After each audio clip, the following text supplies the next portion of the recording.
President Duterte is already at The Hague. Tapos na. We are asking kung sino nagpadala doon sa kanya. We didn't want to be bullied. into a No, position. we're not bullying you, sir. Nobody's bullying. We're not I bullying think you, that sir.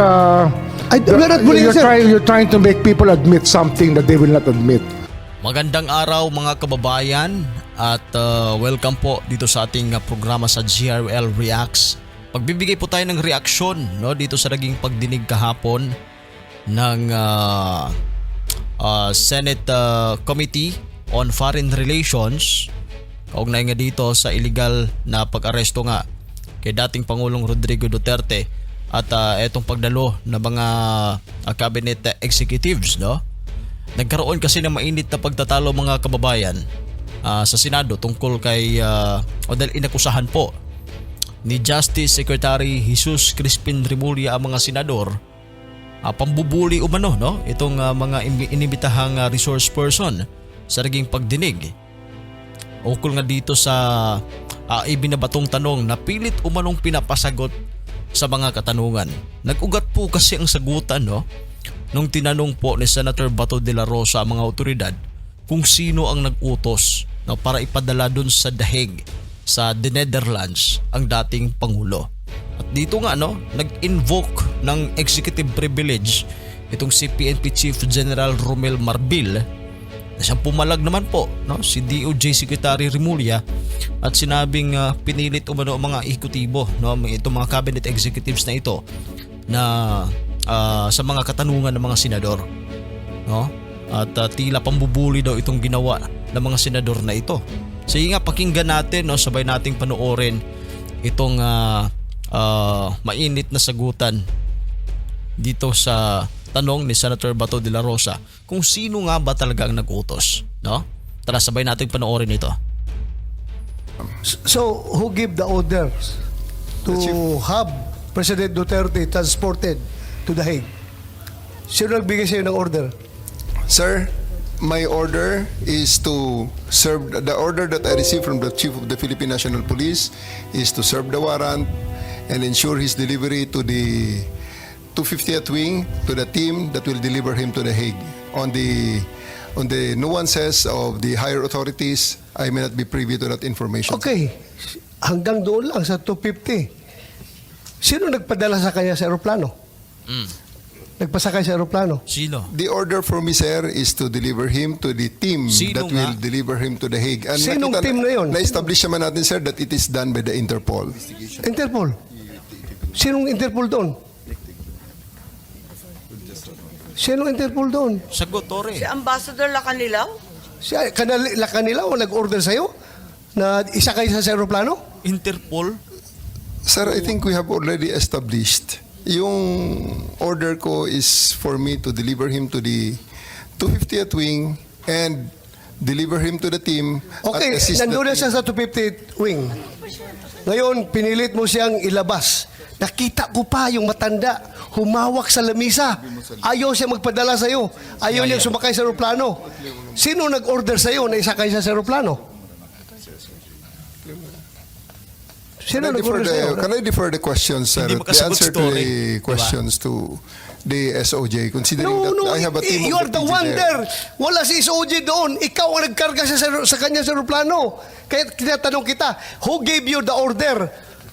Still, sir, I take my orders from the Chief of the Philippine National Police. So, Chief PNP, you give the order to Sige nga, Marbil. have former President Duterte board the plane? Ma'am, I think that from the very beginning, the SOJ. DOJ's advice was sought on every step of the way. Yes, sir. We gave the clearance to serve the warrant Yes, sir. of arrest. I am asking them because they are on the ground. Sila ang nag-implement doon. Kaya, Chief PNP, you give the order to sa ADG? The order of to the CID is really to assist the PCTC when it comes to arrest po. So, sino nagbigay ng order kay General Torre na ipasakay sa aeroplano? It's always the guidance that ang ano po namin is really to assist ang PCTC po. Kaya nga, PCTC. PCTC Were you the kayo? one who ordered the Sagot, PCTC. boarding of Ito na yun. President Duterte sa aeroplano? Yes, General Alcantara, please. Mr. Senator, Madam Chair, I've said from time to time that my mandate is to coordinate our law enforcement agencies to comply with the requirement of the Interpol. Correct. I believe you, sir. Coordination ka lang. Yes. Coordination ka lang. Pero sinabi ni General Marvel na ikaw daw nag-order sa That kanya. is the limit of my power. Yeah. But according to General Marvel, ikaw daw nag-order sa and kanila that is- na isakay sa aeroplano si And that Pangulong is the Duterte. limit also of my authority. That's my mandate. To My have him. mandate is to coordinate, Coordinate. disseminate. So, for the record, hindi ka nagbigay ng order kay General Marvel na isakay siya sa aeroplano? Mga sinungaling talaga to. Hindi. For the record. For the record, I am not the authority to order the arrest. Yes. To order the So, the just boarding of the plane. Malinaw yun. Wala sa otoridad ng PCTC, di ba? categorically, did you or did you not give the order to General Marvel? Yes or no? No. No. So, General Marvel, Again. Ulitin natin ha, categorically. Yes or no lang. or did you not give the order to General Marvel? No. No. Diba? So, General Marvel, are you lying? Sir, I'm not lying, but I just want to have the executive privilege po regarding this matter. Putik na yan, executive privilege. Nandito na tayo eh. Executive privilege ka dyan. Bakit naging executive privilege? Kanina bigla? sinabi mo, PCTC ang nagbigay ng Ano ba nangyari sa PNP chief natin, mga boss? order. Ngayon, mag-executive privilege ka. Sino-sino na tinuro mo? That's why we didn't want to attend the last hearing. hearing because this is what we were expecting, ma'am. Yes, sabi ni D.O. Jerry Mulya, kaya nga di kami mag-attend ng hearing kasi expected daw nila ito. We didn't want to be bullied. No, Bully daw ha? Word bullied. Bullied. No, nabully daw sila. no, we're not bullying you, sir. Nobody's bullying. We're not I bullying think you, that sir. We're not bullying you, sir. you're trying to make people admit something that they will not admit. And executive we're privilege is a trying to valid derive excuse information. not to answer any Secretary question. President Remulla. Duterte is already at the Hague. Tapos na We're ang asking boxing. kung sino nagpadala doon sa kanya. Sino Yun ang nag-order? tanong We're natin. trying to understand every step of As Nakakainis executive privilege, nabully daw sila. Nagtatanong na naman ng mga senador, di ba? I said earlier, everything was cleared with the DOJ. We are not bullying you, sir. Ha? We want the truth. That's why if we So, sir- try to make a person admit something that should not be admitted, it means that there is something more to it, which is the clearance given by the DOJ. Wala to, may pinagtatakpan itong mga taong ito, mga boss, no? No? Hindi man lang nila maamin kung sino nagpadala doon sa dahig. was probably the most important part of it, to serve the warrant of arrest and to surrender the person under the law. I'm sorry, Secretary Remulla. I recall that General Torre, nagbigay siya ng interview na sinabi niya, bigyan lang ako ng eroplano. Ako nang bahala dyan. Tama po ba? Yung nabasa ko, na sinabi niyo, ako nang bahala, basta bigyan ako ng eroplano. Nabasa po namin sa media, fake news po ba yun o hindi? Kasi kailangan niyo po talaga siyang ilipad sa dahil. General Torre. Please panoorin ninyo, nandyan, arrest him, Forward bring him natin, to mga the boss, Hague. President to the Hague, and we need to implement the ICC arrest warrant. Arrest him and bring him to the Hague. Yun lang.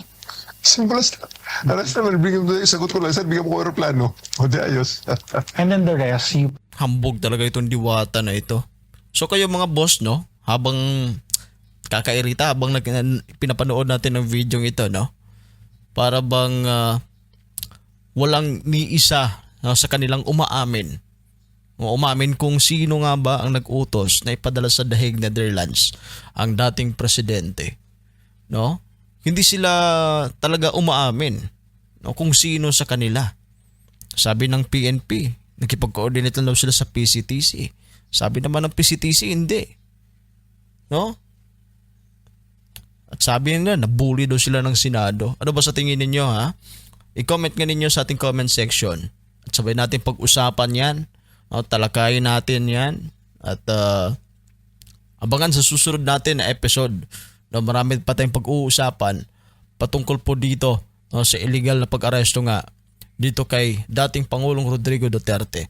Sige, mag-comment kayo sa baba. Antayin ko ang comment ninyo. Mag-subscribe na din kayo mga boss. Maraming salamat po.